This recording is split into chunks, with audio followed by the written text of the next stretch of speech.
అన్నదానం చేసేవారు తిరునాది సత్యనారాయణ గారి పేరు మీదుగా వారి కుమారులు చేస్తున్నారు. సత్యనారాయణ గారు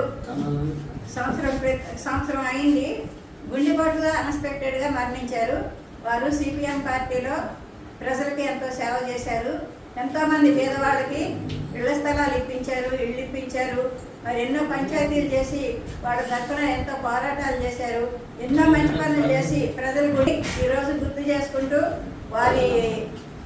వారి పెట్టే అన్నం తిని వారికి మనశ్శాంతి లభించాలని, ఏ లోకంలో ఉన్నా ఆయన మనశ్శాంతి పొందాలని చెప్పి అందరూ ఒక్క 2 నిమిషాలు మౌనం పాటించి తర్వాత భోజనాలు చేయండి. తర్వాత వారి కుమారులు నాయుడు గారు, తర్వాత లాయరు సంజయ్ గారు కూడా భోజనాలు పెడుతున్నారు కనుక